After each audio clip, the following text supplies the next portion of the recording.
warahmatullahi wabarakatuh. Kali ini saya akan membahas mengenai tentang perubahan kurikulum. Kurikulum berasal dari bahasa Latin, yaitu kurir yang artinya pelari dan kurer yang artinya lintasan lari. Jadi, kurikulum yaitu sebuah jalan. Di sini menjadi proses yang harus kita lalui untuk mencapai garis finish, yaitu hasil. Jadi, kurikulum dapat disimpulkan sebuah prosesnya untuk mencapai hasilnya kelak. Kurikulum itu bukan hanya sebagai jalan yang harus kita lalui saja, tetapi harus ada penetapan, yaitu penetapan garis awal dan garis akhir, di mana kita harus menentukan secara jelas terlebih dahulu. Maka dari itu, kurikulum di sini sangat penting sekali. Kalau kita lihat dari Undang-Undang Nomor 20 Tahun 2003, Pasal 1 Ayat 19, kurikulum diartikan sebagai seperangkat rencana atau pengaturan mengenai tujuan, isi, bahan pelajaran, serta cara yang digunakan sebagai pedoman penyelenggaraan kegiatan pembelajaran untuk mencapai tujuan pendidikan. Kurikulum tersebut mengalami perubahan bila terdapat perbedaan dua atau lebih komponen kurikulum antara dua periode tertentu yang disebabkan oleh usaha yang disengaja. Tentunya, perubahan itu untuk mencapai perubahan yang lebih baik dan sesuai dengan kondisi keadaan. Kemudian saya simpulkan ada beberapa faktor yang menyebabkan perubahan kurikulum. Yang pertama yaitu perkembangan zaman. Jadi, perkembangan zaman menjadi faktor utama yang menyebabkan perubahan kurikulum dan perkembangan kurikulum karena perkembangan teknologi. Kemudian, yang kedua, perkembangan ilmu pengetahuan. Sesuai dengan perkembangan zaman, perkembangan ilmu pengetahuan juga akan ikut berubah. Kemudian yang ketiga, pertumbuhan jumlah penduduk. Semakin banyak jumlah penduduk di suatu negara, maka semakin banyak juga orang yang membutuhkan pendidikan. Maka dari itu, pertumbuhan jumlah penduduk juga menjadi faktor yang menyebabkan perubahan kurikulum itu.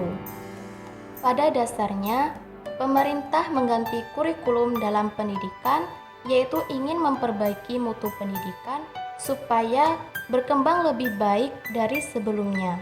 Segala perubahan kurikulum akan menghasilkan dampak positif dan negatif. Penerapan kurikulum yang bergonta-ganti ini tidak hanya berdampak pada siswa yang semakin rendah prestasinya, tetapi juga berdampak pada sekolah, yaitu pada tujuan dan visi sekolah tersebut. Banyak sekali tantangan yang berubah sesuai dengan perkembangan zaman. Tentu, untuk membangun generasi-generasi penerus bangsa sejak deklarasi kemerdekaan. Namun, sejauh manakah kurikulum-kurikulum tersebut memberi kontribusi di balik perkembangan manusia? Mari kita simak sekilas perjalanan kurikulum pendidikan di Indonesia. Kurikulum yang pertama yaitu kurikulum 1947. Kurikulum ini merupakan kurikulum yang pertama kali diterbitkan sejak deklarasi kemerdekaan. Kurikulum ini berfokus pada pengimplementasian nilai-nilai Pancasila sebagai ideologi bangsa. Kurikulum ini dikenal dengan istilah rencana pelajaran atau Leerplan 1947. Kurikulum ini masih meneruskan konsep di era kolonial Belanda dan pendudukan Jepang.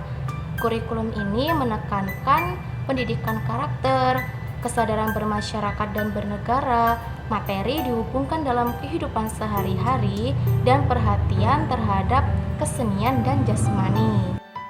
Kemudian, kurikulum yang kedua yaitu kurikulum 1952. Kurikulum ini diberi nama Rencana Pelajaran Terurai 1952. Kurikulum ini sudah mengarah pada pendidikan nasional, di mana guru hanya mengajar satu mata pelajaran dan isi pelajaran dihubungkan dalam kehidupan sehari-hari. Kemudian kurikulum yang ketiga yaitu kurikulum 1964. Kurikulum ini diberi nama Rencana Pendidikan 1964. Kurikulum ini menitik beratkan pada pendidikan dasar, di mana kurikulum ini dikenal dengan program dengan nama Pancawardhana yang merupakan pengembangan 5 aspek yaitu moral, kecerdasan, emosional, keterampilan, dan jasmania. Kemudian kurikulum selanjutnya yaitu kurikulum 1968. Kurikulum ini merupakan kurikulum yang sangat kental dengan muatan politis. Kurikulum ini merupakan kurikulum yang menggantikan program Pancawardhana menjadi program yang berorientasi pada Pancasila dan Undang-Undang Dasar 1945. Kurikulum ini berfokus pada 3 aspek, yaitu Pancasila, pengetahuan dasar, dan kecakapan khusus. Dalam kurikulum ini, pengelompokan bidang studi dikembangkan dari 5 kelompok menjadi 9 kelompok. Kemudian, kurikulum selanjutnya yaitu kurikulum 1975. Kurikulum ini merupakan kurikulum yang mengedepankan efisiensi dan efektivitas pengajaran dengan basis MBO atau manajemen by objektivitas. Kurikulum ini merinci pada metode, materi, serta tujuan pengajaran dalam bentuk prosedur pengembangan sistem instruksional. Prosedur pengembangan sistem instruksional atau PPSI merinci secara detail satuan bahasa dalam setiap mata pelajaran, dibagi menjadi tujuan instruksional umum atau TIU dan tujuan instruksional khusus atau TIK. Di kurikulum ini, waktu dan energi para tenaga pengajar mulai tersita untuk pemenuhan kebutuhan administratif yang detail. Kurikulum selanjutnya yaitu kurikulum 1984. Kurikulum ini dikenal dengan cara belajar siswa aktif atau CBSA. CBSA ini menuntut keaktifan siswa dalam belajar. Jadi, siswa diperlakukan sebagai subjek belajar, sehingga porsi pengajaran satu arah oleh guru dikurangi secara signifikan. Selanjutnya yaitu kurikulum 1994. Kurikulum ini merupakan penyempurnaan dari kurikulum 1984 yang dilaksanakan berdasarkan Undang-Undang Nomor 2 Tahun 1989 dengan sistem pendidikan nasional. Tujuan dan proses pengajaran dalam kurikulum ini belum berhasil, sehingga banyak kritik yang berdatangan yang disebabkan oleh beban siswa yang dinilai terlalu berat dari muatan nasional sampai muatan lokal.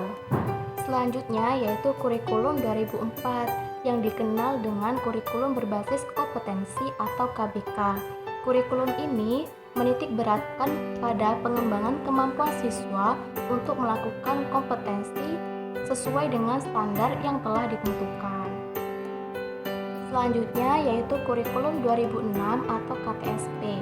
Yang menonjol dari kurikulum ini yaitu adanya desentralisasi pendidikan, di mana sebelumnya silabus pendidikan itu sama rata di Indonesia, tetapi pada kurikulum ini sekolah dapat melakukan penyesuaian terhadap silabusnya sendiri, dan penyesuaian di tingkat regional atau lokal harus tetap mengacu pada sebuah standar nasional yang dinamakan dengan Standar Nasional Pendidikan.